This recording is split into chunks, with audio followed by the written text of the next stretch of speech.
নমস্কার, আমি সোনুর কিচেন তোমাদের সকলকে স্বাগত জানিয়ে আজ আমি পটল আর মুগ ডাল দিয়ে দারুণ একটা রেসিপি শেয়ার করছি বন্ধুরা। যে রেসিপিটা তোমরা ভাত হোক কিংবা রুটি দুটোতেই পরিবেশন করতে পারো, আর এটা কিন্তু খেতেও দুর্দান্ত লাগে। তো চলো কীভাবে বানিয়েছি দেখতে থাকুন।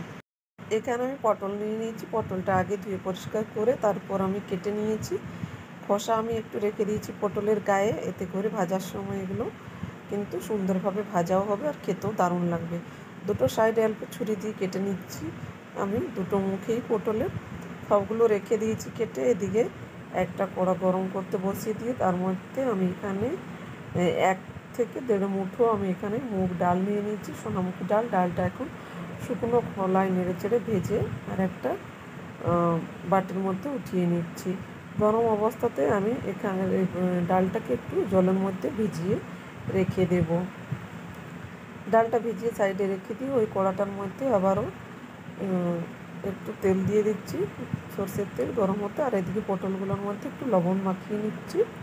আমি হলুদ মাখাচ্ছি না, তোমরা চাইলে নুন হলুদ মাখিয়ে নিতে পারো। তবে হলুদ মাখালে পটলটা ভাজার সময় তেলটা পুড়ে যেয়ে কালো হয়ে যাবে, তাই আমি লবণ মাখিয়েই পটলটা ভেজে নিচ্ছি। পটলটা ভাজতে দিয়ে দিচ্ছি, ততক্ষণ একটু মশলা বানিয়ে নেবো। এখানে একটা বাটির মধ্যে 1 ইঞ্চি আদা বেটে রেখে দিয়েছিলাম আগে থেকে। আদাটা অপশনাল, তোমরা এই রান্নায় আদাটা দিতেও পারো বা নাও পারো। আর 1 চামচ হলুদ গুঁড়ো দিয়ে দিচ্ছি, আর 1 চামচ জিরে গুঁড়ো, 1 চামচ ধনে গুঁড়ো, আর 1 চামচ লাল লঙ্কার গুঁড়ো দিয়ে দিচ্ছি, আর 1 চিমটির মতো আমি গরম মশলা দিয়ে দিয়েছি।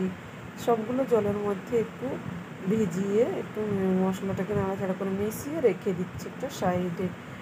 এদিকে আমি পটলটাও 5-7 মিনিটের মতো এটাকে টাইম নিয়ে পটলটা ভেজে নিয়েছি।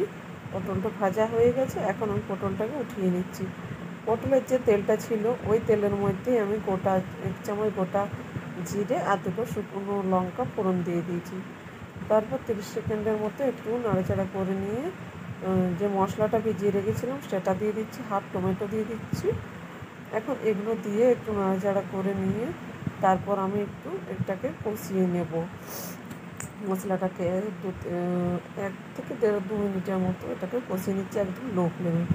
তারপর ডালটা দিয়ে দিচ্ছি। ডালটা আমি ভালো করে ধুয়ে নিয়েছি, ডালটা একটু ভিজেও গেছে। সেই ডালটা দিয়ে দিচ্ছি, ডালটা ঢেকে দিচ্ছি। এটা একদম লো ফ্লেমে আমি 2 মিনিট ঢেকে রেখেছিলাম, তবে তার মাঝে আমি ঢাকা খুলে একবার নেড়ে নিয়েছিলাম যাতে ডালটা তলায় লেগে না যায়।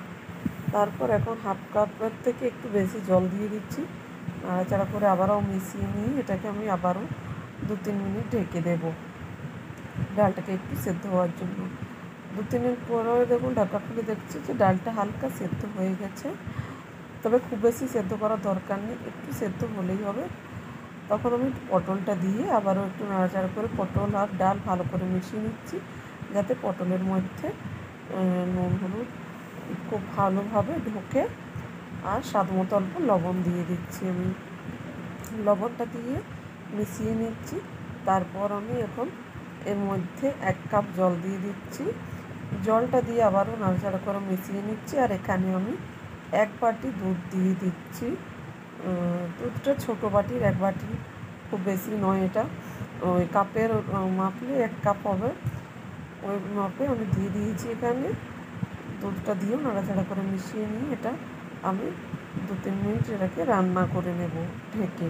2-3 মিনিট পর দেখুন রান্নাটা আমার হয়ে গেছে। কত সহজেই তৈরি হয়ে গেল পটল মুগের সরি। এটা কিন্তু ভাত রুটি যে কোনো কিছুর সঙ্গে পরিবেশন করতে পারে, খেতে দারুণ লাগে। রেসিপিটা কেমন লেগেছে অবশ্যই জানাতে ভুলো না বন্ধুরা। ভালো থাকবে সবাই, সুস্থ থাকবে। ভালো লাগলে লাইক শেয়ার